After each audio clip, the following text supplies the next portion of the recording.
Diamond Cut TV. Hi guys, welcome back to the channel. If you ever dropped a bag on a bag like I want to say the name, but like a QUCCIOALV.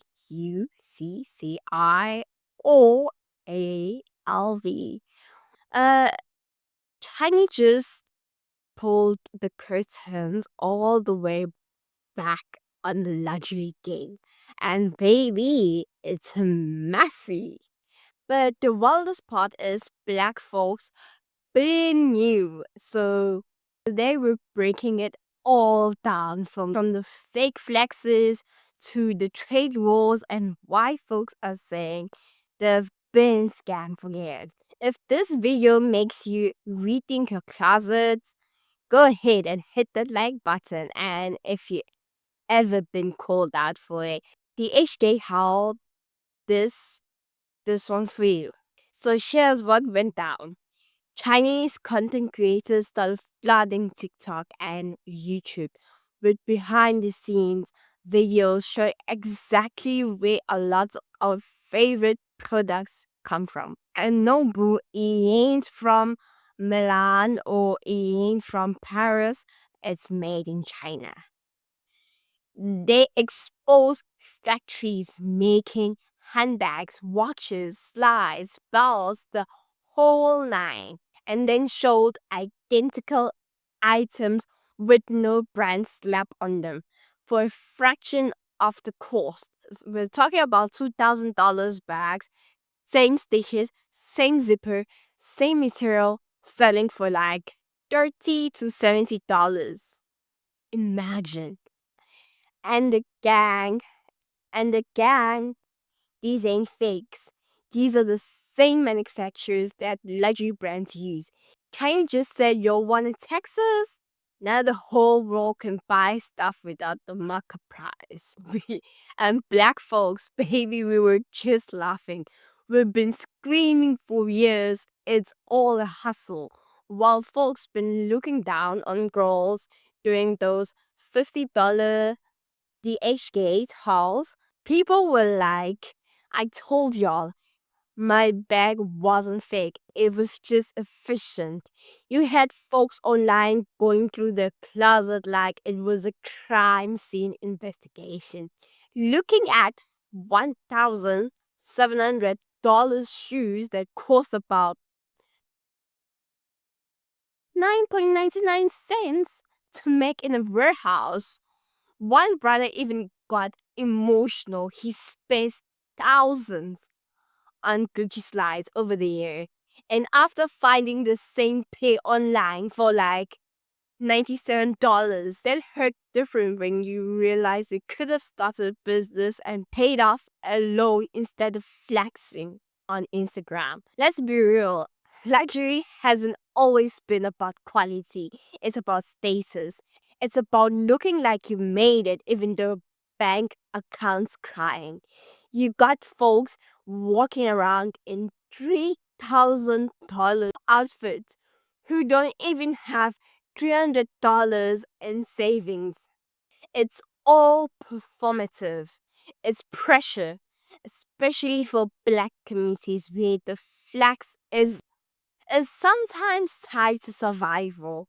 You gotta show you're up or they'll treat you like a nothing.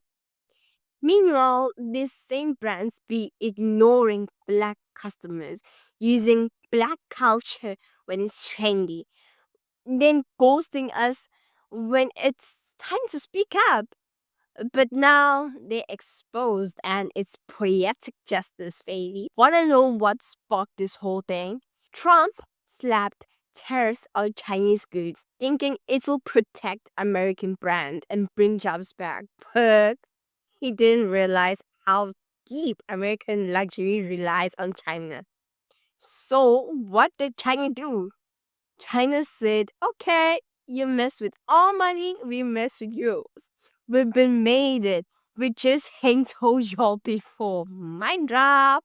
Let's talk about numbers. Some of these bags cost about $30 to produce and sell for over $2,500. Slides that cost about 85 cents. Slides that cost about 85 cents sell for like $400. That's not branding, that's straight up manipulation.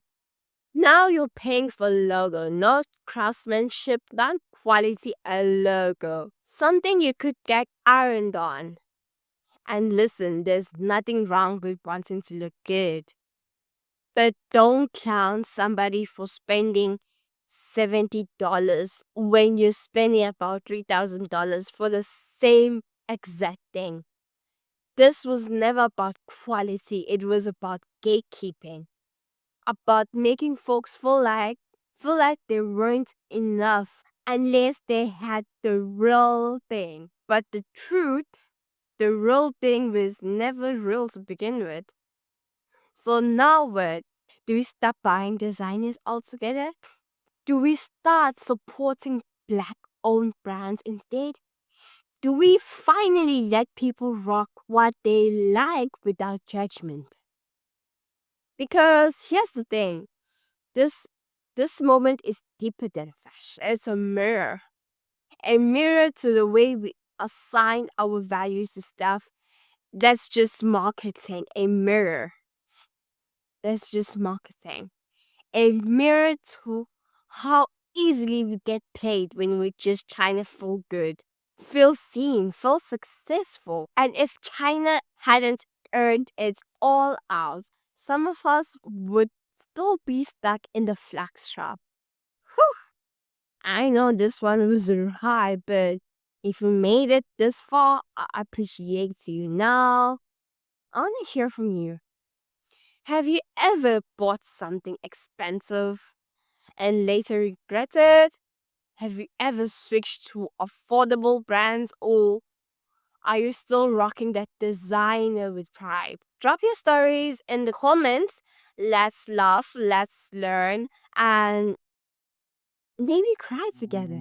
So don't forget to like, share, and subscribe, especially if you're trying to save some money and dodge the luxury trap. But shout out to China for keeping it realer than real. So yeah, next time, stay blessed, stay out of that LV store, and stay powerful.